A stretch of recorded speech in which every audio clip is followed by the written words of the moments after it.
Segundo livro de Reis, capítulo 4, do verso 8 ao 10. Segundo Reis, capítulo 4.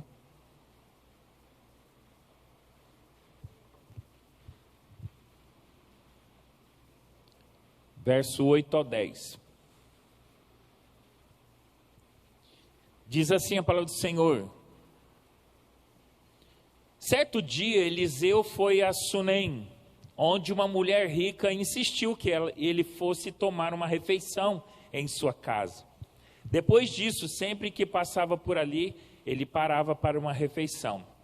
Em vista disso, ela disse ao marido: sei que esse homem que sempre vem aqui é um santo homem de Deus.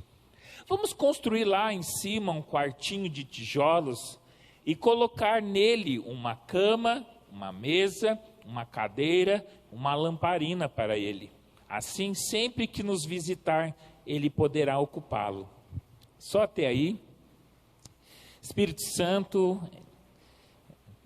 toma minha vida, fala comigo através de mim, e que o Senhor seja glorificado, Pai. Que haja a revelação da Tua palavra em nossos corações e nossas mentes. Traga a transformação, a liberdade do Espírito Santo sobre nós. Amém. Eu quero falar hoje, nessa noite, sobre o quarto de Eliseu. Quarto de Eliseu. Aí nós lemos, sobre Eliseu ir até essa cidade, Sunem, onde havia uma mulher rica. E então ela convida para uma refeição. E daí em diante, sempre que ele ia para essa cidade, Eliseu tomava as refeições na casa dela. Isso se tornou tão comum, e conta que essa mulher rica que hospedou Eliseu por várias vezes, e ali ele se alimentava, ali ele dava uma descansada e ia fazer o seu trajeto, suas missões. E então ela resolve, juntamente com o seu marido, fazer um quarto para o profeta, para que ele ficasse mais à vontade, pudesse descansar ali. Mas eu quero destacar nessa noite, nesse quarto, quatro mobílias, 4 objetos que são colocados neste lugar, onde ela construiu esse quarto. E diz a palavra do Senhor que ele foi construído junto a um muro. Então, foi construído esse quarto, uma versão diz que ele foi feito ali um quarto junto ao muro, perto do muro. Então vamos analisar nessa noite esses objetos, Por que construir um quarto? Por que junto ao muro? O que representa esse muro? O que são esses 4 objetos que é colocado dentro desse quarto? E olhando para a nossa vida hoje, Então isso tudo tem a ver com as nossas vidas. Primeira coisa que eu quero destacar aqui, que eles construíram um quarto para Eliseu. Então a gente tem que ter o nosso quarto também de Eliseu, você já vai entender o porquê. Jesus disse o seguinte: entra no teu quarto, fecha a porta, e ali você vai falar ao Pai em secreto, e em secreto Ele vai te abençoar, em outras palavras. Então, quarto significa um lugar a sós de intimidade com Deus, um lugar secreto, um lugar de encontro com Deus.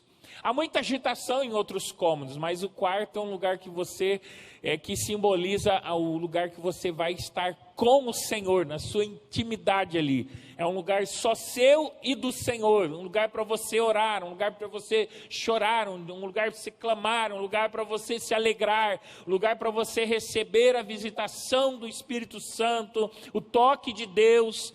Então o próprio Jesus fala sobre quarto, em Mateus 6,6, entra no teu quarto, fecha a porta. Quando os discípulos, Senhor, nos ensina a orar. Claro que a gente não ora só no quarto, A gente deve orar em qualquer lugar, em qualquer circunstância, mas o quarto simboliza um lugar que você tira especificamente para o Senhor.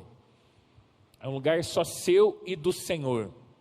É um lugar de intimidade, é um lugar de secreto, de comunhão. Veja a história, você olhando a história de outras pessoas, por exemplo, de Daniel. quando eles armaram, né, uma cilada para Daniel, ele estava ali no quarto orando, orava 3 vezes ao dia, Daniel 6:10. Esse quarto, interessante que ele é construído junto ao muro, e esse muro representa o quê? O muro representa uma separação, proteção.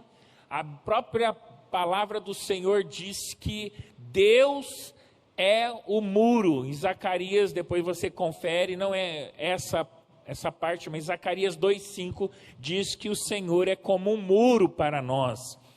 E muro, o cristão precisa ter intimidade com Deus. Intimidade não é uma coisa que a gente de vez em quando fala com Ele, de vez em quando a gente conversa com Ele, de vez em quando a gente chama Ele para participar de algo na nossa vida. Intimidade é o seguinte: você está toda hora, todo tempo aquela pessoa tem acesso à sua vida e você tem acesso à vida dessa pessoa. Então, intimidade. O cristão precisa ter intimidade com Deus. Deus não pode ser algo estranho para nós. Deus não pode ser algo que a gente de vez em quando, esqueci de orar hoje, esqueci de falar com Deus hoje, nem lembro a última vez que eu orei a Deus. Não. Então, muros, estou falando da intimidade, e muro, é engraçado que fala sobre separação, e a palavra a gente cantou bastante, santo, santo, santo, santo, várias vezes, Deus é santo muitas vezes, e separação, a palavra ser santo vem de ser separado. Vós sois meu povo, né, diz, nação santa, raça eleita, povo de propriedade exclusiva do Senhor. Vocês são propriedade exclusiva, separados. Você é exclusivo de Deus, amém? Você é separado para Deus. É como se Deus pegasse, né, várias pessoas e olha, esse aqui é meu separado, esse aqui é meu escolhido. Ele vai separando como fosse a dona de casa vai escolher os feijões, né? vai tirando os que não prestam, e você é escolhido, você é separado. Ser santo é isso, separado para Ele. Para quê? Para fins de proclamar a virtude dEle, para proclamar a glória dEle, para proclamar o evangelho dEle, para proclamar as maravilhas dEle, como a gente fez nessa noite, isso em todo o tempo.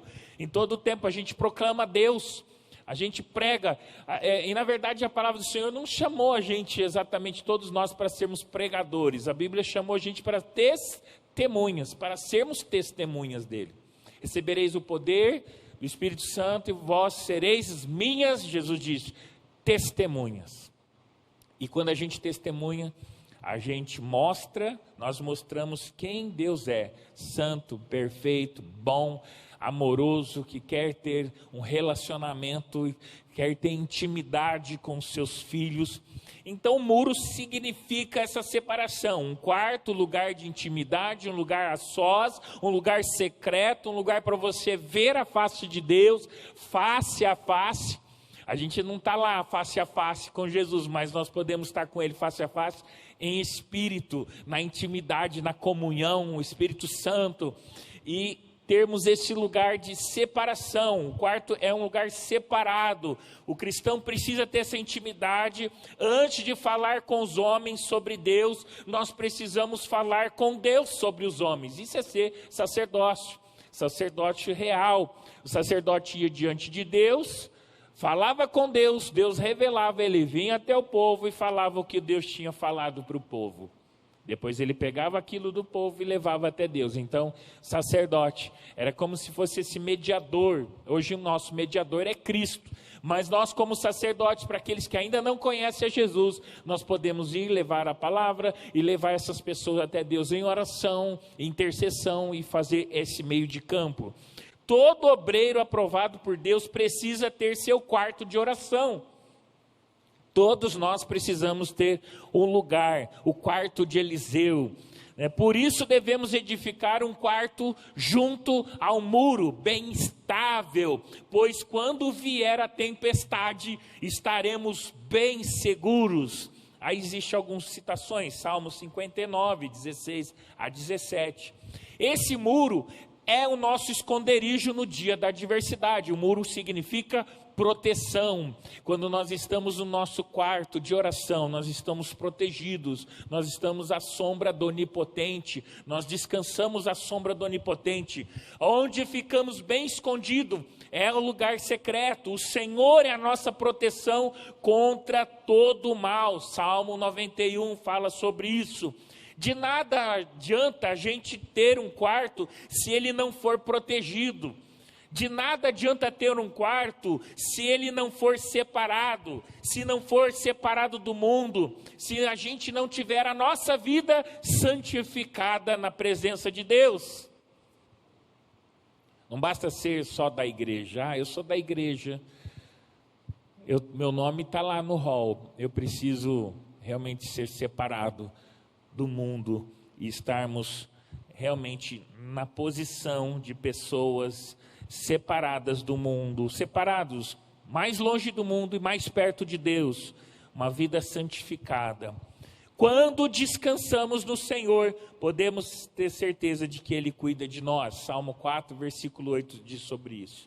Agora, todos nós como cristãos devemos ter um quarto, eu chamo o quarto de Eliseu. Pode ser lá, de repente, o escritório da sua casa, onde você tem o total sossego, você fica livre de barulhos, livre de incômodo, o telefone não vai tocar ali, se bem que a gente acaba levando o celular para o quarto de Eliseu e acaba tocando ali, ou a gente fica assim, deixa eu ver se tem, está orando a Deus, deixa eu ver se tem uma mensaginha chegando, aí vê lá o sinalzinho do WhatsApp, né, o Zap, ou de alguma rede social, a gente já quer abrir, a gente já está desconectando já do céu. Conecta na rede e desconecta na rede do céu.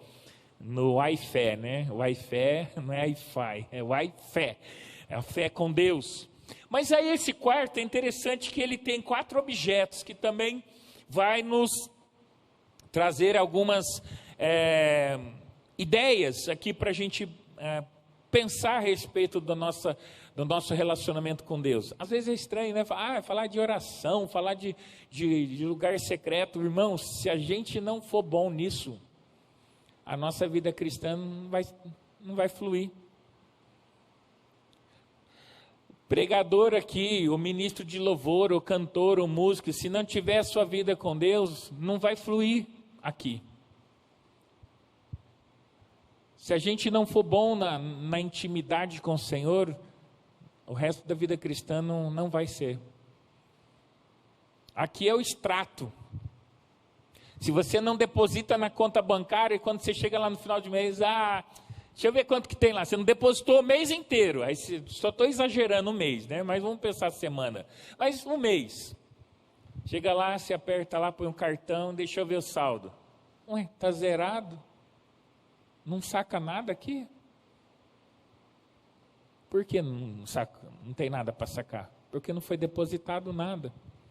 Agora, se constantemente, pensa no quarto de oração, quarto de intimidade, lugar com o Senhor, está depositando sua vida, está entregando o seu coração, você está entregando os seus eus. Não é para fazer uma lista de pedido, o quarto de oração. O quarto de oração é para você alinhar o teu coração com o coração de Deus. Lista de pedido, uma lista de mercado, né? A gente vai no mercado, a gente faz o pedido. Não, entrega a sua vida, derrama lá. Ora, busca, clame, Senhor, venha o teu reino, que meu coração, eu ouça a sua voz, para ouvir a voz de Deus. Aí quando chega no final do mês, claro que não no final do mês, aqui o culto, o lugar que você vai ministrar, que você vai falar para alguém de Jesus, quando você coloca o cartão, tem saldo, eu depositei durante a semana, eu depositei todo dia, agora eu posso sacar. E aí você olha e fala, uau, a conta tá boa, tá cheio da grana, tá cheio da comunhão com Deus, tá cheio de intimidade com Deus. Aí você ora com autoridade, você prega com autoridade, você canta com autoridade, mas não é para mostrar para ninguém que você está, mas é para você sentir, eu estou conectado no céu, eu estou com Deus, Deus está comigo, Ele está aprovando a minha vida. E aí esse quarto, para não ficar muito, porque eu quero destacar esses 4 objetos, E cada objeto representa algo na nossa vida espiritual, quando nós fazemos um quarto de intimidade com Deus. O primeiro móvel que diz aí, diz o seguinte: vamos construir lá um quartinho de tijolos, colocar nele uma cama. Primeira coisa que é cama, a gente já pensa, vamos dormir, vou dormir na presença do Senhor. A cama fala de descanso, claro, né? Ai, que gostoso, como a Kelly fala, né? Louvado seja Deus pela vida do Criador, o inventor do colchão, né? Do Ortobon, aí fazendo propaganda, depois dá uma oferta aqui. Sei lá quais os nomes aí que tem, mas não interessa os nomes dos colchão, mas fala de descanso. Aí nós vamos ter citações bíblicas, várias citações, igual o Salmo 91 mesmo diz: descansa na sombra do Onipotente, descansará.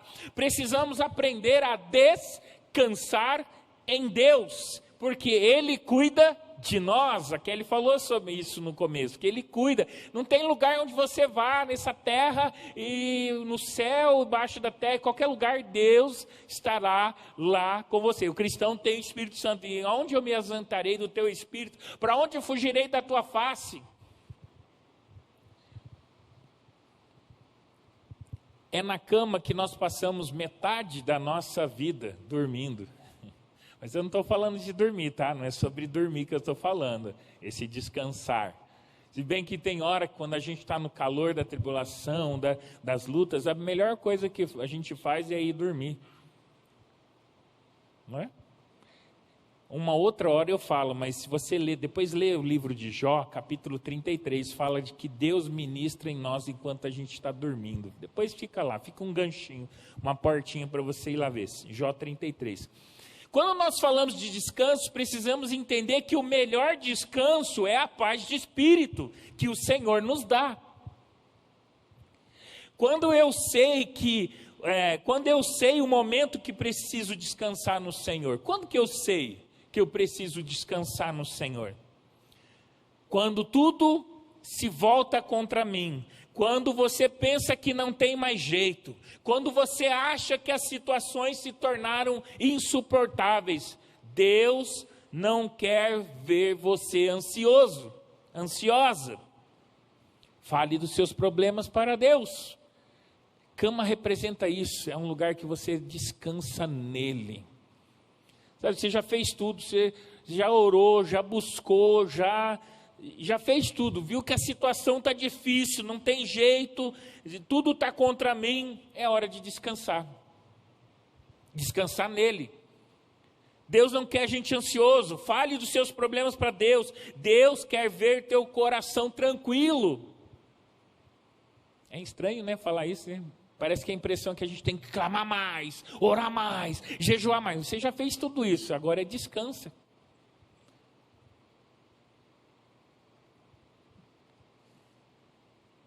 Irmão, fazer uma pergunta para você. Deus sabe do que você precisa, sim ou não?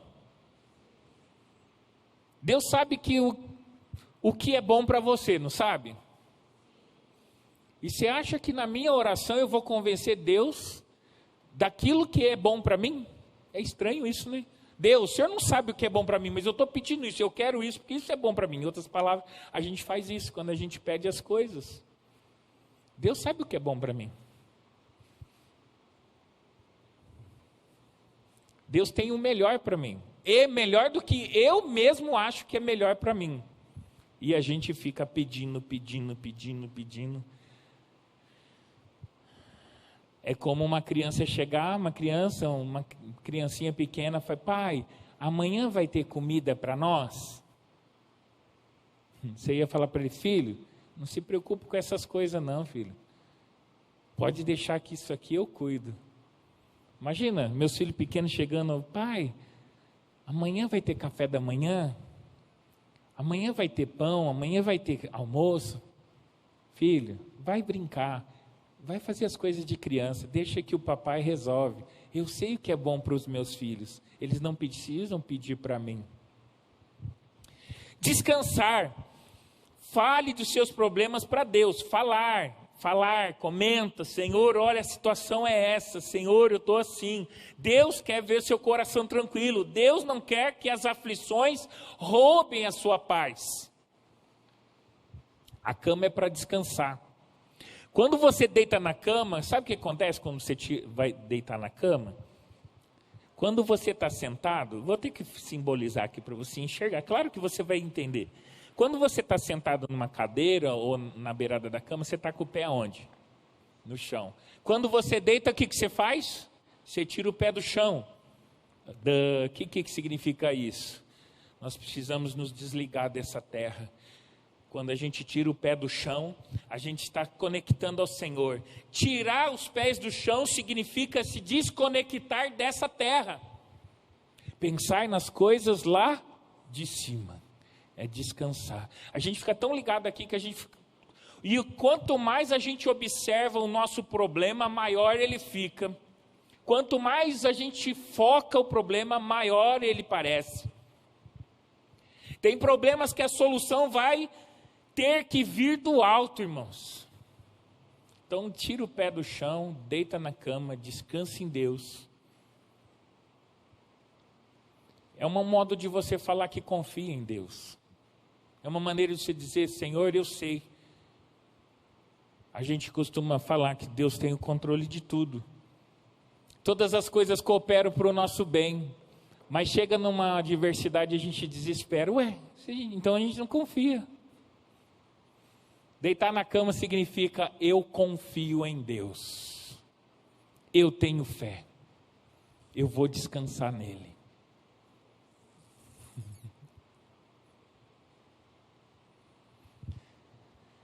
Deus quer que você descanse enquanto Ele resolve os seus problemas. Uau! Tem base bíblica para isso. A Bíblia diz que há um Deus que trabalha para aqueles que nele confiam. Isaías 64:4 diz sobre isso. Nunca se viu, nunca ouviu um Deus que trabalha por aqueles que nele esperam. É deitar na cama. Tem mais, Salmo 127, versículo 3, algumas versões dizem um pouco diferente, mas tem uma versão que diz, aos seus amados ele, aos seus amados, isso é uma referência o famoso Gedidias, que você não lembra quem é Gedidias, mas Gedidias é Salomão. Salomão recebeu o nome de Gedidias na Bíblia. O próprio Senhor deu o nome de Gedidias, que significa amado. E o que aconteceu? Gedidias, o Salomão, um dia dorme, e o Senhor visita ele perguntando, o que você precisa, o que você quer que eu faça para você? E ele pediu sabedoria para guiar o seu povo. E ganhou muitas riquezas, ganhou muita prosperidade. Aos seus Gedidias amados, ele dá enquanto dorme. E onde que eu me encontro nisso? Onde que eu estou aí como amado? Jesus, quando passou pelas águas, batismo, veio uma voz do céu, a gente já sabe que a pomba desceu sobre ele, e veio uma voz, ouviu uma voz do céu dizendo, este é o meu filho amado, em quem tenho prazer. Quem são os filhos amados de Deus agora? Levanta sua mãozinha aí. Diga assim, eu sou amado do Pai. Eu posso provar que você é amado do Pai. Que a gente fica aquela dúvida, mas falou para Jesus. A Bíblia diz em João 3,16 que Deus amou o mundo, e o mundo não está falando, o mundo nesse lugar, essa palavra mundo aí não significa a terra. Deus amou o mundo, são as pessoas. Deus amou o mundo de tal maneira, quer dizer, nem explica, é um modo tão grande. Deus amou as pessoas de tal maneira que enviou seu Filho. E quem é Jesus senão Deus? Ele envia o melhor, esse Jesus que a gente santo, enviou ele para morrer em meu lugar, no seu lugar, por amor.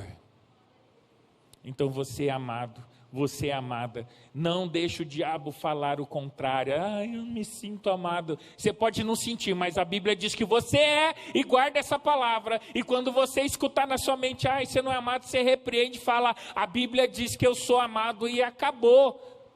Não ouça a voz do diabo que quer tirar o amor de Deus da sua vida. Ele não consegue. E diz lá o apóstolo Paulo, que diz que nem altura, nem profundidade, nem anjo, nem demônio, nada. Eu estou resumindo. Nos separará de quem? Do amor de quem? De Deus. Nada, nem diabo algum, nem demônio nenhum, nem problema. Você pode estar até passando por dificuldade, não tem problema. Deus te ama da mesma forma. Eu estou numa prova, Deus não me ama porque eu estou na prova. Esquece isso, joga fora isso. Deus te ama, continue te amar. Então, amados, a Bíblia diz que há um Deus que trabalha para aqueles que nele esperam. Salmo também 127:3 diz que seus amados ele dá enquanto dorme. Longe de Deus nós não teremos descanso. Não teremos paz longe de Deus, não teremos alegria, não teremos bênçãos, nem vitórias, nem sossego no coração. Por isso, vai para o quarto, se derrame lá, se tiver que chorar, chora, não tem problema, se tiver que rir, ria, se tiver que ficar lá prostrado em adoração, adore, porque longe de Deus não vai ter paz, não vai ter descanso. Na cama de Eliseu, possivelmente havia um cobertor para os dias de frio, onde o profeta se cobria para ele dormir. Cobertor fala de proteção, de amparo, de acolhimento.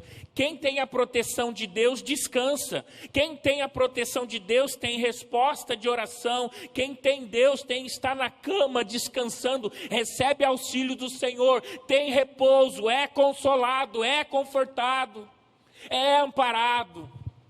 Posso ouvir um amém aí?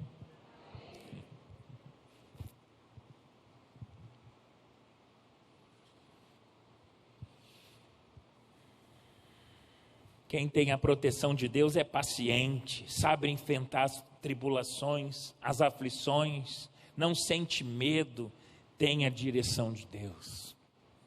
Pega o seu travesseiro, como Jacó fez, só que agora a gente não tem de pedra, né? A gente tem um macio, também é gostoso o travesseiro. Eu durmo com 2 travesseiros. Por causa do meu pescoço, eu tenho que dormir 2, senão fica assim, me aperta aqui, meu pescoço é mais largo. Então faça que nem Jacó, comece a sonhar com os anjos subindo, descendo. Isso é sentido figurado, né? Não se precisa ficar vendo o anjo descendo, mas é um lugar onde Deus está ali, os anjos, né, estão subindo e descendo, anunciando, trazendo bênçãos sem medida para a tua vida. Descansa nele, porque enquanto você dorme, o Senhor está te abençoando, o Senhor está te guardando. Ele não pisca, né? Diz um termo, tosqueneja o guarda de Israel, o teu guarda, o teu protetor não descansa. Ele não é pego de surpresa. Deus chegou atrasado. Joga isso fora. Deus nunca chega atrasado. Nunca atrasou. Diz que Jesus veio na plenitude dos tempos. Um termo grego é pleroma, que quer dizer, ele veio no exato momento que estava tudo preparado para que recebesse a Jesus, que a língua que estava expandido, o grego, que foi escrito, então, várias coisas, eu podia entrar em vários detalhes, só para você entender, que próprio Jesus veio no plenitude do tempo, a sua bênção, a sua vitória vem na hora certa. Descansa em Deus. Se você tem servido a Ele, tem buscado a Ele, tem um quartinho, descansa. A gente fala assim: Senhor, eu entrego esse problema nas suas mãos. Aí outro dia a gente: Senhor, eu entrego esse problema em suas mãos. Senhor, eu estou entregando, mas a gente não entregou. Entregar, Senhor, não que a gente tem que orar nesse sentido assim de Senhor, e não faço mais nada, mas a gente já apresentou, orou. Descansa agora. Aquela situação confie. Ore por outras coisas. Busque mais o Senhor. É comunhão com Ele. Imagina. Eu fico pensando, Jesus não precisava ficar pedindo nada assim. Ele não ficava...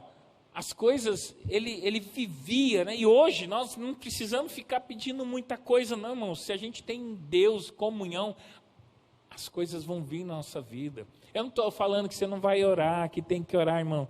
Ore para ter intimidade, ore para ter comunhão com Deus, para ter um relacionamento de pai e filho. Mas, sabe, listas de pedido, Ele sabe o que é bom para você. As oportunidades vão vir. As coisas fluem. Confie no Senhor. Rejeite pensamentos que só te deixam desesperado. A tua preocupação e a tua ansiedade não vão te ajudar em nada.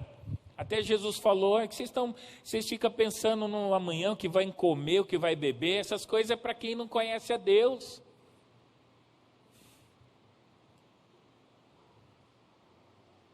Para os pagãos ele usa o termo.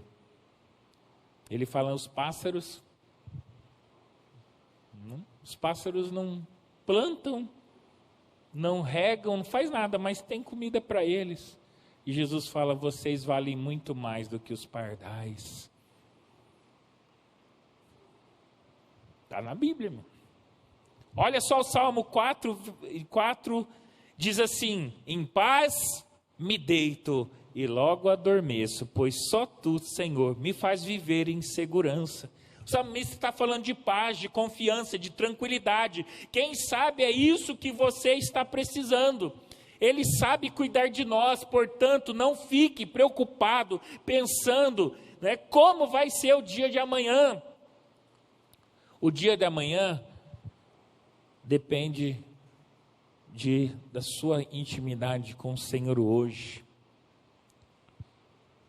Você tem onde descansar, debaixo da sombra do Todo-Poderoso. Descansa nele. Jesus nos fez um convite muito especial. Vinde a mim, todos os que estáis cansados e oprimidos, e eu vos aliviarei. É ir até ele. A gente quer receber as bênçãos, meus irmãos. Vai até o abençoador, fica tranquilo, porque lá é a fonte de todas as coisas que a gente precisa. A gente quer receber. A paz não é uma coisa, a paz é uma pessoa. A segurança é uma pessoa, na pessoa de Jesus Cristo. O segundo móvel, então, o primeiro é cama. Você aprendeu um pouquinho sobre o que é a cama aí. Nesse quarto tinha uma mesa. Pensa na mesa aí. A melhor mesa é aquela que tem o banquete da vitória, que só temos quando estamos com Deus. Prepara-me uma mesa, um banquete na presença dos meus adversários. Deus tem um banquete para nós. E eu não estou falando só de uma mesa farta, também pode ser, mas Ele está falando de você banquetear, as coisas estão disponíveis para você. Quando tem um café maravilhoso ali, que a gente sai do culto ali, ou não tem um culto de manhã, a gente sai ali, aquele banquete cheio de coisa, o que você faz? Você fica olhando assim, está tudo preparado, que lindo. Ou a gente vai lá e pega, eu quero isso, isso aqui deve ser bom. O Senhor tem esse banquete para nós. O Senhor, aonde tem a mesa, eu vejo a mesa tem pão. Eu não estou falando para você ficar com fome agora, mas o pão do céu, João 6, 32, 35, Jesus falou que Ele é o pão vivo que desceu do céu, o pão da vida. Jesus é o pão que está sobre essa mesa, né? Essa mesa significa comunhão. Em Apocalipse diz, eis que estou à porta aí, aquele que abrir, né? Estou parafraseando, ouvi minha voz, abri a porta, eu entrarei, cearei com ele e ele comigo. Mesa, comunhão. Onde o pão é encontrado na Bíblia, esse pão que é encontrado na Bíblia, que fala Jesus é o pão do céu, o pão que dá vida, que sacia, que verdadeiramente nos sacia. Você pode procurar no melhor carro, na melhor casa, no salário mais alto, na herança maior que tiver, em outra pessoa, e em tantas outras coisas que a gente podia citar aqui. E na fama, no sucesso, você pode ver que muita gente tem sucesso, está sempre deprimido, tenta suicídio, fica fazendo umas coisas diferentes para ver se tem uma alegria verdadeira. Não! O saciar do nosso ser, do nosso coração, é o pão vivo que é Jesus, que nos sacia a nossa fome. Amém? Você está indo aí? Jesus, ele sacia qualquer necessidade da tua alma. Você não vai sentir falta de nada, porque Ele te sustenta, te mata essa fome, a fome da nossa alma. Na mesa tem a ceia, tem o pão, tem o vinho. O vinho é a alegria da verdadeira adoração, Salmo 104, versículo 15. O vinho também, o Espírito Santo é o vinho novo do reino.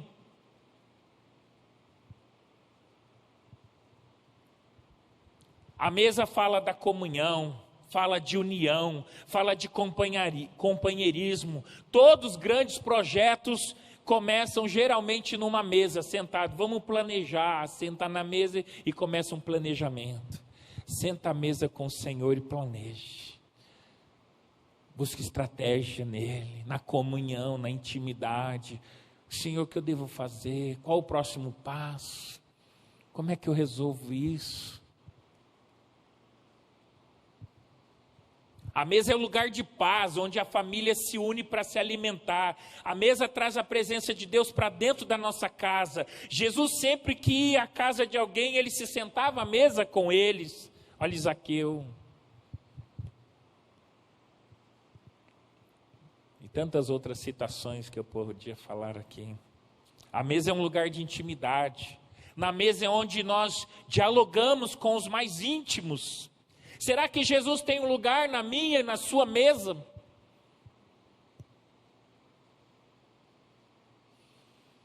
Será que na mesa da minha e da sua casa tem um lugar para Deus, para Ele? Priorize o lugar de Deus na tua mesa. É na mesa que nós encontramos os principais alimentos para vivermos fortalecidos no Senhor. Temos o pão, que significa a palavra de Deus. Jesus é o pão, mas a Bíblia também é a palavra de Deus. Nem só de pão viverá o homem, mas de toda palavra que sai da boca de Deus. É o pão, é o alimento. Nós viveremos pela palavra de Deus, ela é eterna. Então, temos o pão, que significa a palavra de Deus, e o vinho, que simboliza o sangue de Cristo, a nossa redenção. Eu tenho comunhão com Deus porque Ele pagou o preço da comunhão. O terceiro móvel, que é uma cadeira. Eliseu costumava sentar naquela cadeira para conversar com seu servo Geazi. Cadeira é um lugar de posição. Quando você está sentado é um posicionamento. É um lugar de honra. É um lugar de destaque. É um lugar de poder. Cadeira é um lugar disso. Davi se sentou no trono, ocupando o lugar de Saul.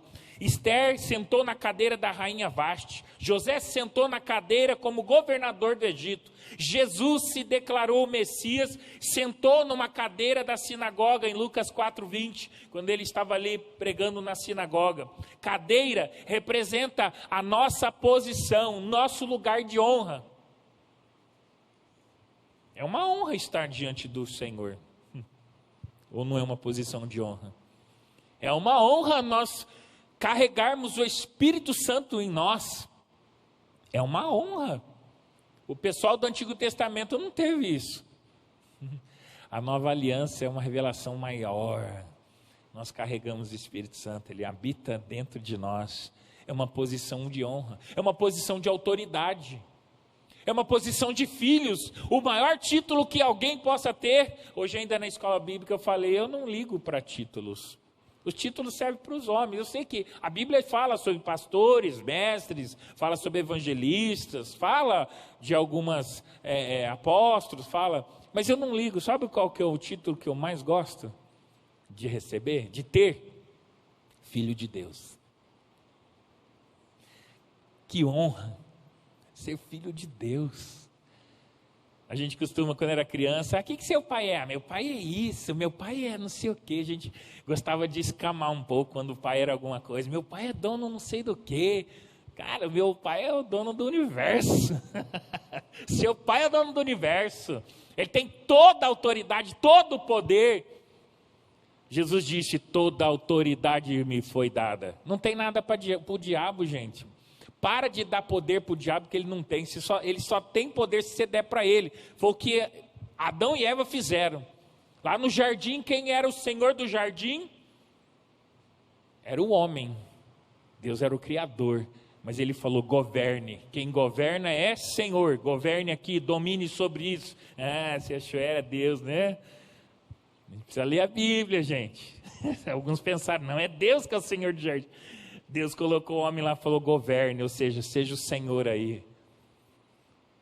Deu nomes aos animais, foi Adão.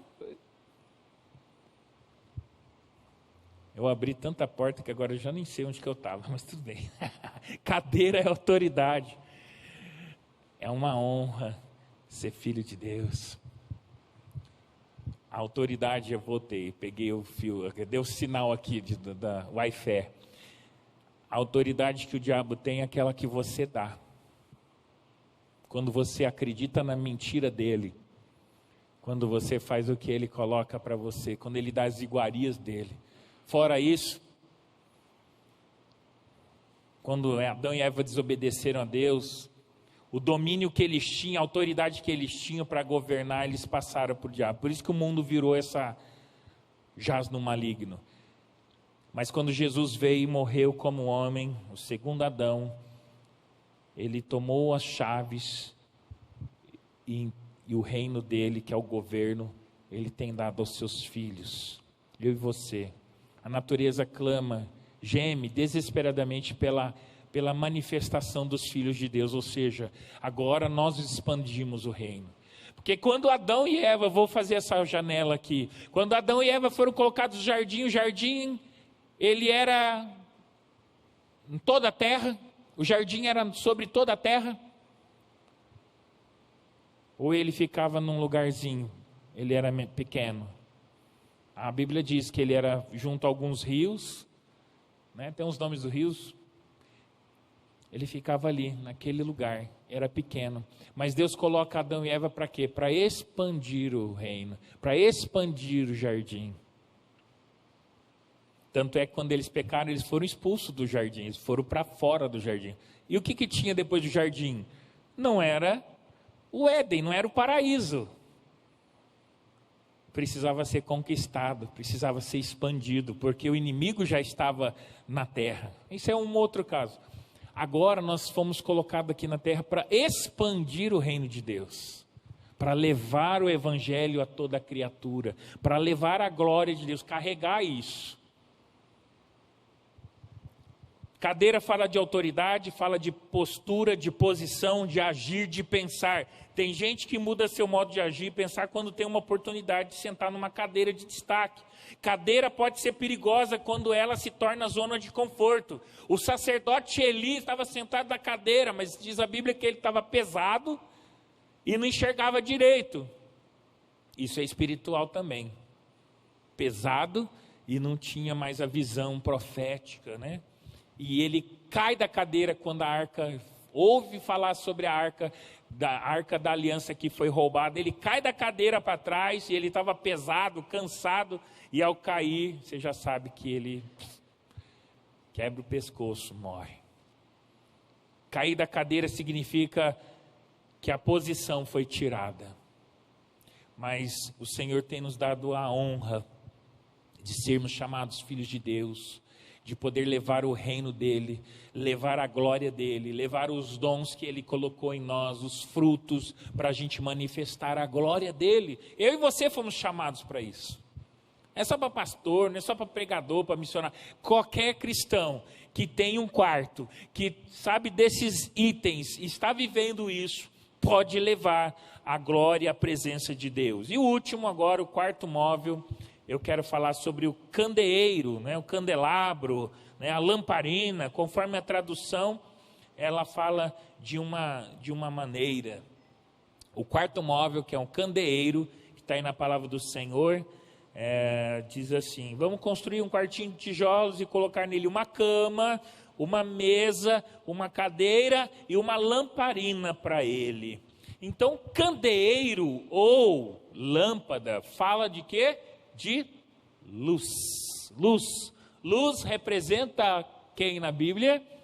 O Espírito Santo de Deus. Luz fala de revelação, revelar, de algo que foi revelado, estava escuro, estava escondido e agora foi revelado. Luz, o que a luz faz? Quando essas luzes de LED geralmente não esquentam tanto, mas aquelas primeiras luzes, né, que a gente tem lâmpadas, elas aqueciam o lugar. E aqui a gente está falando não dessa luz aqui, mas de uma lamparina que era ou acesa através do azeite, né, que o azeite ele era em várias partes. O azeite servia para unção, o azeite servia para medicação, para passar, né, para feridas, e tinha uma parte do azeite, quando ele era prensado, que servia para iluminação, ou seja, acendia, como querosene, né, como um combustível.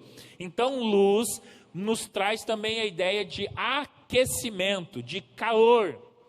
Fala de testemunho, né, de clarear, de levar a luz, né? Brilhe a vossa luz diante dos homens.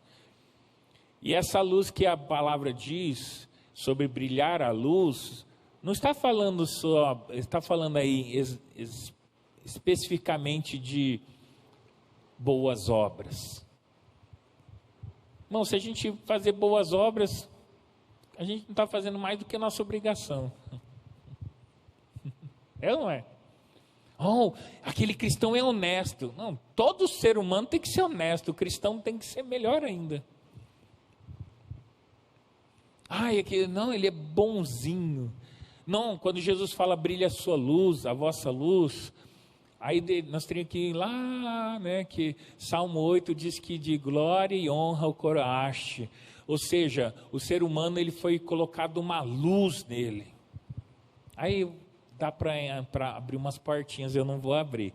Mas está falando dessa luz, é demonstrar a glória de Deus, é levar o brilho que Deus colocou em nós, a glória que Ele colocou, de glória e honra o coroaste, colocou no ser humano algo para brilhar. Então, luz, revelação, aquecimento, testemunho e prudência. Sem a luz, a casa fica desarrumada. A luz ilumina para você arrumar. Até a dracma perdida, ela é achada quando coloca luz. O ambiente sem luz é um ambiente de desordem. A Bíblia diz que a palavra de Deus é luz para a nossa caminhada. Salmo 119, versículo 105. Lâmpada para os meus pés é a tua palavra, e luz para o meu caminho. Quem vive na luz muda o ambiente em qualquer lugar quando chega. Quem vive nessa luz, o candeeiro aqui, a lamparina, está falando que a gente deve carregar a glória de Deus, a unção de Deus, a presença de Deus, que é essa luz. E quando a gente entra no ambiente, o ambiente tem que mudar. Tem que ser transformado, porque a gente está levando a presença de Deus. Quem não vive na luz de Deus se torna um arrogante, se torna um orgulhoso. Quem busca a luz de Deus é resgatado, é liberto da prisão e alcança a salvação. Então, a luz do candeeiro.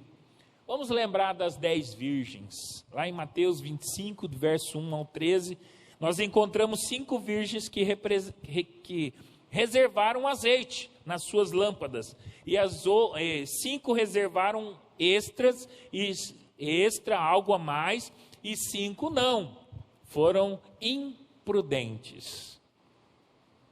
Essa parábola fala de prudência.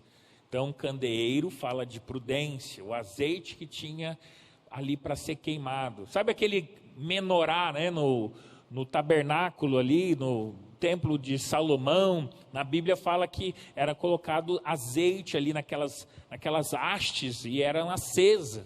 E ali está falando dos 7 espíritos de Deus, espírito de conhecimento, espírito de sabedoria e tantos outros aí que falam.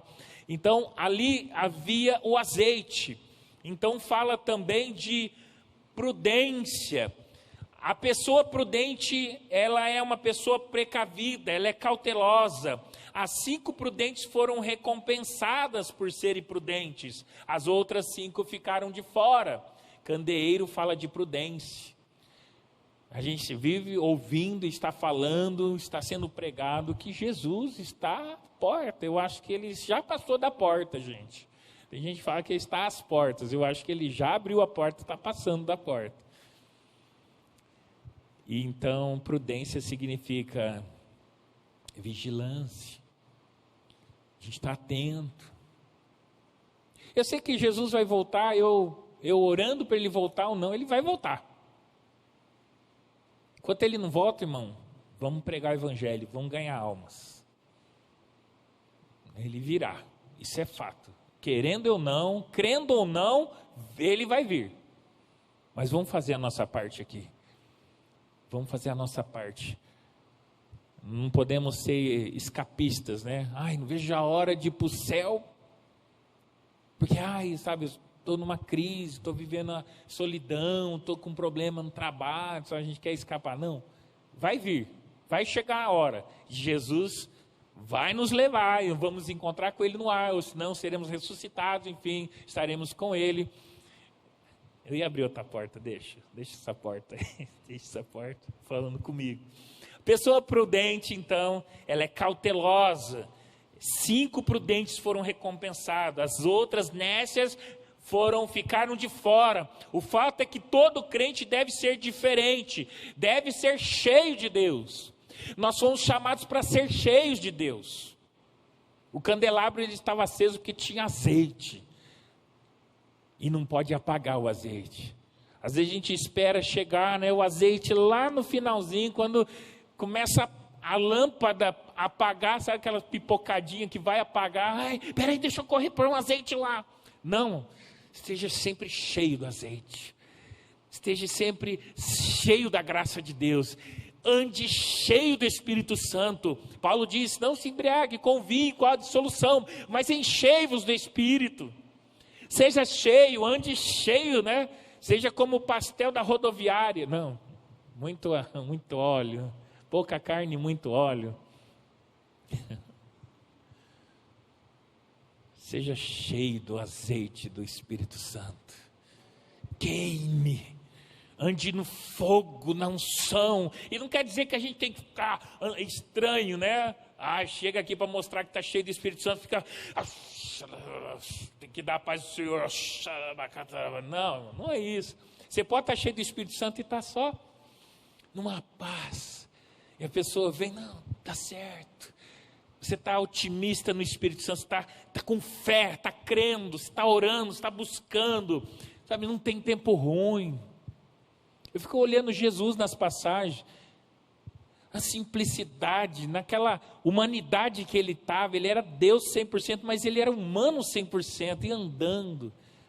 E vimos a sua luz, né? Vimos a sua graça. Então as pessoas percebiam pelo jeito gracioso dele, o amor de Deus que fluía da vida dele. Não precisava ele ficar exibicionista. Deixa eu mostrar que eu sou filho de Deus, que eu vou fazer as nuvens ir para lá. Vai nuvens para lá. Chove. Não. Ele não ficava manifestando esses poderes para falar que ele era filho. Ele era filho porque ele andava com o pai. Tudo ele fazia o que o pai... Ele via o pai fazer. Ele tinha visão do que o pai fazia. Ele falou, vou fazer também. Tudo que meu pai faz, eu faço. Seja cheio do Espírito Santo. Ande cheio. e cheio até transbordar. Porque a gente às vezes está cheio para nós mesmos. Mas quando esse azeite, esse óleo, essa unção começa a transbordar, ela começa a tocar as pessoas ao meu redor. A gente tem que estar cheio até transbordar. É como se eu jogasse mais água aqui, ó, tá vendo? Tá faltando um dedinho. Cheio até aqui. Transbordar é quando começa a vazar e começa a tocar as pessoas ao meu redor. As pessoas começam a mudar de vida, a ser curada, elas começam a ouvir a voz de Deus, e começam a tocar outras pessoas. É preciso examinar nossa vida espiritual para que possamos glorificar o nome do Senhor com o nosso testemunho. O candelabro é para iluminar, é uma lamparina onde se coloca o óleo para acender, Mateus 5,15. Esse candeeiro representa a nossa vida cheia do óleo de unção do Espírito Santo. E para que a gente deve ser cheio do Espírito Santo? Isaías 61:1 diz sobre isso, Lucas 4:18 diz sobre isso, que o Espírito do Senhor está sobre mim, para que eu possa pregar as boas novas, quebrantados de coração, a pôr a liberdade que estão cativos, a curar os enfermos. Em outras palavras, no modo figurativo, está falando sobre isso. O Espírito Santo está sobre mim, deve estar sobre você, nós devemos estar cheios para isso, pregar as boas novas. Não com linguagens de persuasão, Paulo falava, não com palavras de sabedoria, mas em demonstração de poder do Espírito Santo.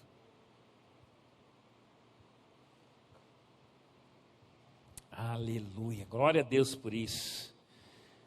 O Espírito do Senhor nos capacita a levar boas novas, as boas notícias, um evangelho poderoso, que Cristo é a nossa salvação, que Ele é o nosso libertador. Precisamos de unção do Espírito Santo para os dias maus e tribulados que nós estamos vivendo.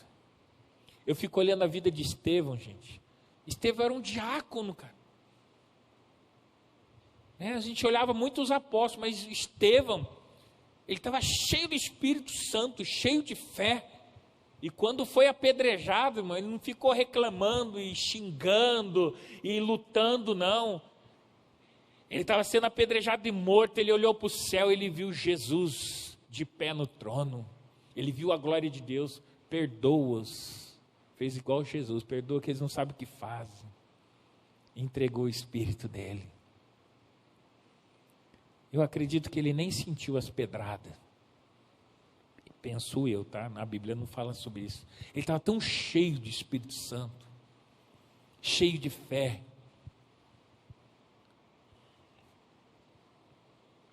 Precisamos de unção do Espírito, pois Ele é o nosso consolador, Ele é o nosso conforto.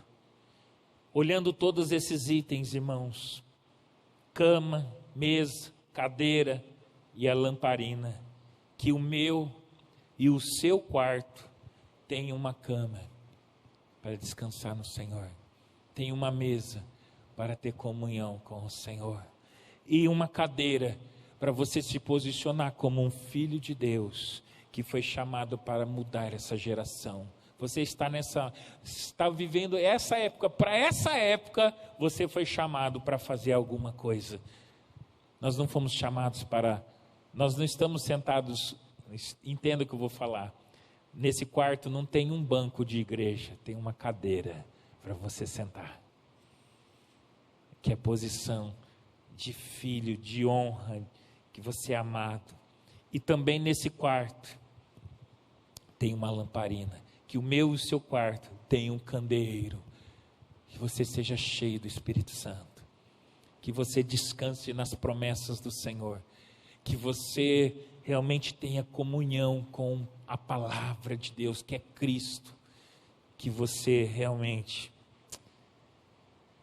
possa viver o melhor que Deus planejou para você.